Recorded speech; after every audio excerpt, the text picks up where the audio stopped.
Assalamu alaykum qadırlı futbol muştoqları. Bugün biz size dünyanın en güçlü oyuncularının biri bolan Muhammed Salah hakkında gurrun beriyariz.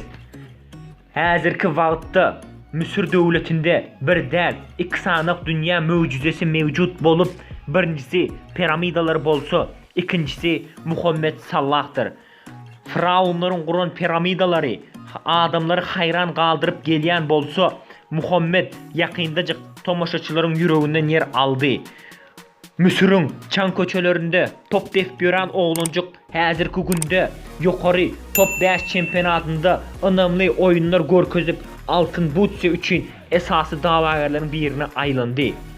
Muhammed Salah 1992 yılın 15 iyunda Mısır devletinin Nagari şəhərində doğulyar. Muhammed 8 yaşında ilkinci gezek futbol oyunu tomoşa eden bolup oğluncuk geç bolanda mihmahanasına çıkıp könece televizorunu yakıp Çempionlar Ligasını tomoşa edyer. Şol vaqtın esası yıldızları Ronaldo, Zidane, Totti'ler bolsa Muhammed'in futbola kızıkışına esası sebep bolyar. Onun özünün aydışına göre şol futbolçular şol vaqtda cadılı oyunlar görkezenler. Salah'ın yaşlığı hem çağların kıyalı yerden turup mektebe gitmekten başlanıyor. Emma mektepten sonra dostları bilen çoraplarını birleştirip top yasap futbol oynanır. Gep şunda Muhammed'in ovasında bir sani hem qovu top bolmadık. Şonun üçün hem çoraplarından top yasap oynamana mecbur bolyarlar. Bu yağday Salah'ın 14 yaşında çenli Pepsi kampanyasının turnirinde qatnaşyança devam edyer. Ol turnirde Salah'ın oyunu gören futbol klubu şol vaqtın özünde Salah bilen şartnama bağlanışar. Indi Muhammed futbol mektebine barmak üçün 4 saat yol yürümeli bolyar. Keminden 3 avtobusa minmeli bolyar.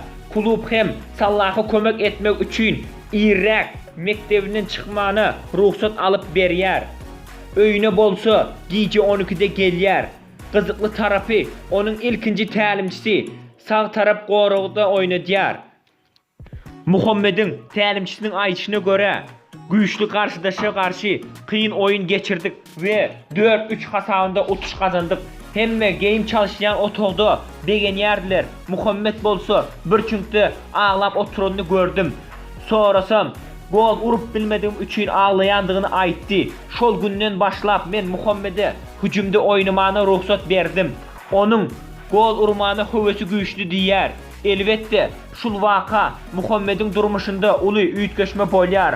Muhammed'in aytışı boyunca onun ilkinci təlimçisi futbolçu Kenzat öğretyer. 18 yaşında Salah Mısır'ın Al-Makavul klubunda oynap başlayar.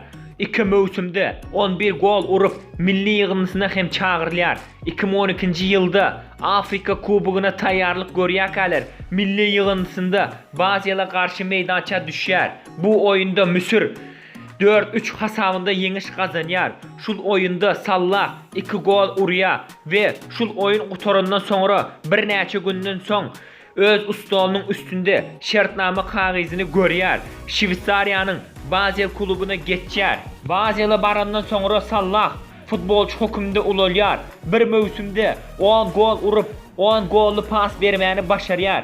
Basel bolsa şol mövsümde Şvitsariya çempionu bolyar. 2014 yılda Wolfsburg'a Kevin De Bruyne geçenden sonra Chelsea klubu yaş oyuncu gözlep başlayar.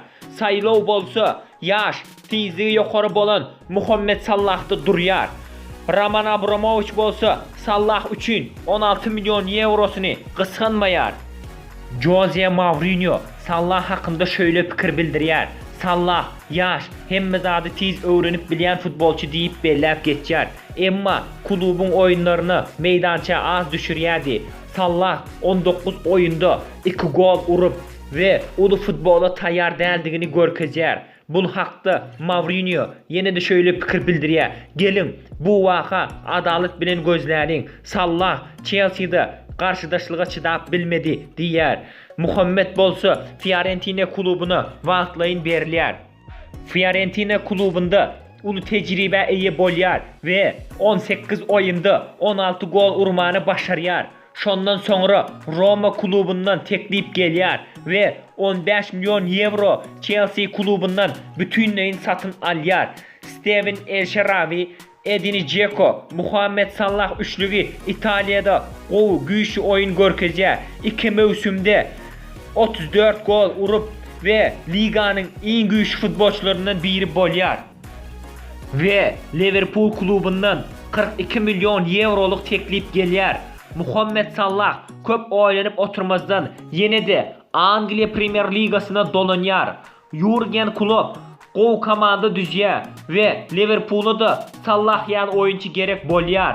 Salah Liverpool'da ilkinci oyunlardan başlap can kuyerlerin yüreğinden orun eýeleýär. Indi Salah dünya yüzünde en güýçlü oyuncuların arasında adı tutulup başlaýar. Kızıklı tarafı Jose Mourinho hak bolup çykýar. Ol gowy öwrenip bilýän futbolçudy. Şunun ýaly öz ustatlygy bolan üçin günden güne ösüp barýar. Bir mövsümniň özünde 20'den gowrak gol, 10 gollu pas vermäni başarýar.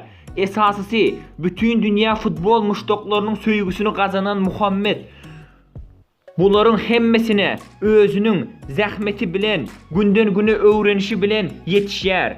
Muhammed bir näçe gezek Angliya Premier Ligasynyň en gowy oyunçusy adyna münasip bolýar.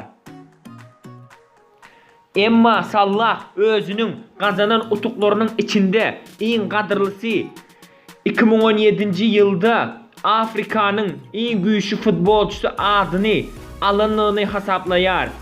Müsür yurdunun en söýgüli adamlarının biri bolan bu Muhammed Salah hasaplanýar. Nagarit köçelerinde kahramanımızın suratlarını görüp bileriz. 2017-nji ýylyň noýabr aýyndaky waka bolsa tomoşa şol gijede dubel eden Salah oyunun soňky minutunda uran golu bolsa hakyky kahramançylykdy. Bilýäňizmi? Salah'y mundan da köprek başga zat üçin söýýärler. Gep şunda öz gyzynyň adyny Mekke diýip goýan Muhammed köp gollardan soňra secde edýär. Salah'ın aslında näle adamdygyny bilmeňiz üçin ýene bir gyzykly wakany aýdyp bereýin. Muhammed Salah daşar ýurtda öz kluby üçin gollar urup ýören wagtynda onun öýüne ogry düşýär. Bir näçe gün geçenden soňra ogryny tapýarlar. Salah'ın kakasy ogryny suda berýär. Emma Salah suutdan ogryny goýbermeklerini soraýar ve ogra gowça pul verip ony iş bilen hem öpçün edýär. Meniň pikirimçe bu waka Muhammed'in näle adamdygyny görkezip berýär. Häzirki günde Muhammed öz dogulup ösen owasy üçin bir näçe mektepler, şifahanalar gurdurup berýär we garyp gasarlara hem kömek edýär. Salah öz ýurdu üçin elinden gelen kömegi edýär. Gadyrly futbol muşdoklary, şunun bilen videomyzyň soňuna hem geldik. Videomuzda yanlışlıklar ve kemçilikler bar bolsa ötünç sorayan. Videomuz göwnüňize yarandyr diýip umid edýän. Videomuz hakynda pikirleriňizi aşağıda tesvirde yazıp galdyryp bilersiňiz. Türkmen YouTube'nyň ösmegi üçin öz goşanyňyzy goşarsyňyz diýip umid edýän. Kanalymyza goşulmaňyzy we like düğmesini basyp dostlaryňyz bilen paýlaşmaňyzy sizden ýene bir gezek haýyş edýäris. Hoş, sağ olun. Yenek videolarda görüşýänçe.